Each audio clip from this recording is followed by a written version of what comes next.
nouveau c'est Luna et je suis ravi de vous retrouver pour la présentation d'un nouvel objet. Cet objet, je vous l'avais teasé dans un petit trailer. Donc il s'agit donc d'un objet utilisé dans la production du film Sherlock Holmes Jeu d'ombre, Game of Shadow, avec donc le plus grand des méchants, en tout cas l'ennemi numéro 1 de Sherlock Holmes, à savoir le professeur Moriarty. Ce qu'il faut savoir dans ce film, c'est que pour moi, au niveau comment dire, du film en lui-même, j'ai adoré. Le 1, j'ai adoré. Robert Downey Jr. est vraiment très convaincant dans ce rôle. Donc j'ai vraiment accroché et je suis devenu fan donc, de ce film. Donc j'ai acheté un objet chez notre partenaire Laurent de Ravet, donc du site Objet Film. Pour ceux qui ne savent pas, allez voir Objet Film, son site, où il y a des objets incroyables. Donc voilà, alors ça fait un petit temps que je vous avais dit que je vous le présenterai et le voici. Donc on va commencer, c'est un grand cadre, alors j'ai sorti la photo et la baïonnette du cadre. La baïonnette restera attachée à la photo parce que j'ai pas envie de tout abîmer, donc je vais vous montrer comment ça se passe. Donc ceci, je vais le mettre ici, comme ça, hop. Voilà. Donc, je vais vous présenter donc cet objet. Il s'agit alors donc, comme je vous l'ai dit, d'une baïonnette. C'est une des nombreuses baïonnettes utilisées lors de l'attaque dans la forêt, quand il y a Sherlock Holmes et Watson qui essayent de fuir sous les coups de canon et la charge donc, des soldats. Évidemment, comme dans le cinéma, tout est pratiquement faux. C'est une baïonnette donc en plastique, entièrement en plastique, mais vous allez voir l'effet donné en tout cas est vraiment top. Donc voilà, comme à son habitude, ici donc c'est un grand cadre, mais comme à son habitude, Laurent donc a fait une photo en impression HD. Donc voilà, une photo donc où l'on voit donc Sherlock Holmes, Watson, et au milieu on voit un des soldats donc qui les poursuit dans la forêt. Et je trouvais donc que d'avoir cette baïonnette, c'était vraiment génial parce que cet objet a quand même une certaine histoire et il a servi à la production du film. Ce qui est toujours, je trouve super génial et cool. Alors, magnifique photo et une magnifique mise en valeur donc, de cette baïonnette. Laurent a trouvé cette idée, donc on peut la mettre en valeur. Dites-moi en commentaire ce que vous en pensez. N'hésitez pas, hein, il faut toujours dire ce qu'on pense vraiment pour justement améliorer ou pas ce qui peut l'être, bien que chez Laurent, généralement, j'ai jamais eu de soucis. Et moi qui suis assez regardant, franchement, Laurent, tu fais du très bon travail. Donc voilà, je vais vous montrer d'un petit peu plus près donc, cette fameuse baïonnette. Comme ici, je ne l'ai pas sous la main, mais comme d'habitude, Laurent vous fournira donc un certificat d'authenticité du site Objet Film, donc avec son cachet qui certifie que vous avez bien, que cet objet a bien été utilisé lors du tournage du film. Donc voilà. Alors cette baïonnette, la voici. Donc vous voyez que au niveau du rendu, il y a beaucoup de personnes déjà qui sont venues chez moi et qui m'ont dit tiens, c'est une vraie baïonnette, une vraie baïonnette. Quand ils viennent vraiment tout près, ils se rendent compte qu'il y a quelque chose qui cloche. Mais si vous prenez un petit peu de distance, vous voyez que cette baïonnette, en fait, elle est vraiment super bien faite et qu'au cinéma, il suffit pas de pas grand-chose pour vous faire croire n'importe quoi.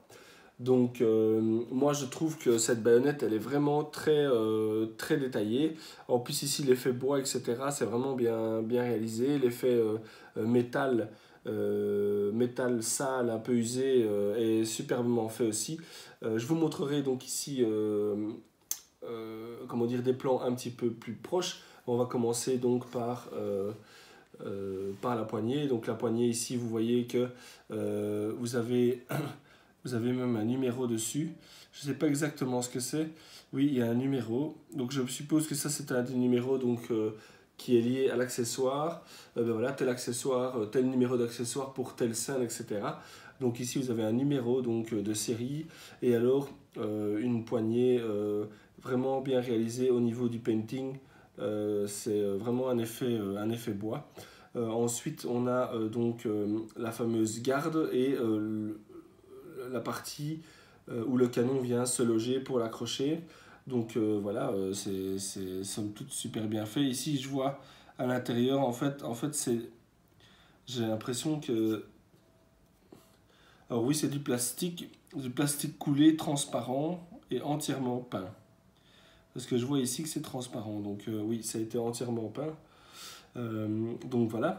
Ensuite, donc, vous avez la lame, et la lame, moi je la trouve vraiment, c'est vraiment bien fait. En fait, c'est moulé hein, dans des moules, et après, bon ben voilà, au niveau du rendu, on est sur quelque chose qui est vraiment superbe. Je vais vous montrer ce que ça donne donc dans le cadre. J'ai dû l'enlever parce que justement, c'était un peu délicat de vous montrer ça comme ça. Donc, je vais le retourner, hop, essayer de ne pas faire de traces de doigts, hop. Je vais le remettre donc dans son cadre, un petit instant, hop, voilà. C'est un grand cadre, c'est un des plus grands cadres que j'ai eu par Laurent. Donc voilà, hop, je vais vous montrer ce que ça donne dans le cadre. Essayez de faire doucement pour rien abîmer, hop, hop, hop, hop, voilà. On referme toutes les petites tigettes en métal. Hop, hop, hop. Et voilà. Donc, hop là. Et voilà ce magnifique donc cadre que voici. Voilà. Le cadre est quand même grand, hein, vous voyez. Je ne sais pas exactement combien il fait. Je pense qu'il fait 30. C'est un cadre qui fait 40-40. 40. Je pense qu'il fait 35-40, un truc comme ça. J'ai pas mesuré, mais le cadre est quand même relativement grand. Voilà, c'est quand même une bonne qualité, une bonne finition. Mais comme vous voyez, donc dans ce cadre, vous pouvez l'accrocher donc derrière. Vous pouvez l'accrocher de différentes manières, mais étant donné que la photo est dans ce sens-là, ben, vous pouvez utiliser la partie métallique ici qui est amovible pour pouvoir l'accrocher. Donc ça, c'est vraiment top. Voilà, si vous n'avez pas besoin, vous pouvez très bien voilà, la plier, etc. Donc ça, c'est vraiment bien choisi de la part de Laurent. Et donc, ben voilà, encore un objet avec une histoire, je trouve, superbe. Voilà, je commence à avoir une fameuse petite collection, ça commence à prendre un peu d'ampleur. Moi qui au départ collectionnais beaucoup de répliques officielles, et bon, ben moi ce que je trouve dommage, et je vais en profiter de cette vidéo pour vous expliquer vite fait mon ressenti. Ce que je trouve dommage, maintenant c'est pas les mêmes tarifs, mais c'est qu'on vend des répliques officielles à des prix exorbitants, de qualité médiocre, ou encore voilà, sans aucune... voilà, juste parce qu'il y a une, entre guillemets, une marque ou une licence derrière, on se permet de péter les prix. Alors bon, ben, moi je me suis retourné en fait vers... j'ai bien réfléchi et un jour j'ai rencontré Laurent et tout bêtement, hein, c'était au tout début de son lancement, je lui ai posé plein de questions, etc. etc. Et pour finir, voilà, de fil en aiguille, il est devenu notre partenaire, je le remercie encore. Et du coup, on se posait la question et je lui disais, bah, tiens, j'ai déjà dépensé des sommes folles. J'avais énormément d'épées du Hobbit et du Seigneur des Anneaux, ça coûte un pont quand quand vous les avez toutes, vous arrivez déjà par exemple à 10 épées, vous êtes déjà à 3000, 3005, voire 4000 euros de collection, hein. C'est énorme, c'est énorme. Je trouve que c'est un peu exagéré, donc même si elles sont belles, voilà quoi, c'est un peu abusé. Alors oui, c'est sûr qu'il y a certains objets, de vrais objets utilisés dans les films qui coûtent vraiment très cher, qui sont réservés, on va dire, à une classe de gens qui ont les moyens, qui sont, voilà, sont millionnaires ou pas. Mais il y a des gens qui dépensent 3000 euros dans une statue, il y a des gens qui dépensent 3000 euros en achetant 10-15 épées non officielles, mais qui n'ont pas réellement tourné dans des tournages. Donc, vous savez, par exemple, trouver des objets superbes et géniaux pour 500, 600, 700, même 200, 300, 400, un peu tous les prix, et ce sont des véritables objets qui ont tourné dans vos films préférés. Donc moi, je trouve que c'est un autre type de collection. C'est sûr que, ben voilà, par exemple, il y en a beaucoup qui aiment les Gremlins dans le groupe. pour avoir un prototype, Laurent vendait un prototype Mogwai sans tête et sans main, juste le prototype avec la fourrure et les pieds, ça part dans les 900 €. Donc voilà, en sachant que je crois allez, une réplique 1-1 de chez NECA Gremlin, je crois qu'on est dans les, si je me trompe, entre 400 et 500 € je crois, si je dis pas de bêtises, ou c'est peut-être 350, je sais pas, mais bon, entre 350 et 450, je trouve que c'est cher payé. Vous donnez, certes, vous économisez un peu, et vous vous retrouvez qu'un prototype qui a été utilisé par Rick Baker, qui a réalisé toutes les marionnettes et tous les animatroniques du film Les Gremlins 2. Donc, vous voyez, enfin, voilà, ça demande réflexion. En tout cas, maintenant, c'est sûr qu'une véritable épée, la véritable épée, par exemple, de Schwarzenegger dans Conan le Barbare, vaut mieux se rabattre sur la réplique officielle parce que au niveau du prix, ça va taper, quoi. Ça va être le prix d'une voiture, si pas deux. Donc voilà.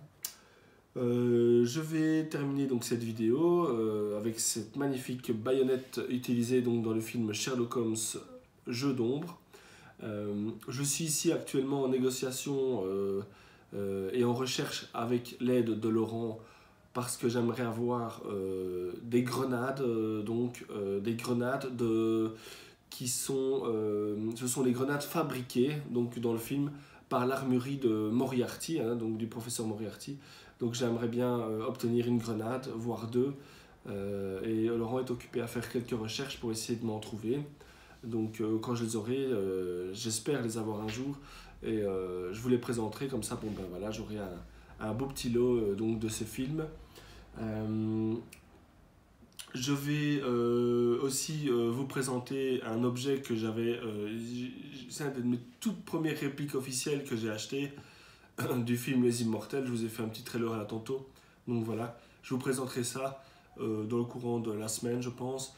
Et voilà. Je vous souhaite donc à tous un très bon dimanche, une très bonne semaine. Et on se retrouve bientôt pour une prochaine vidéo. Salut!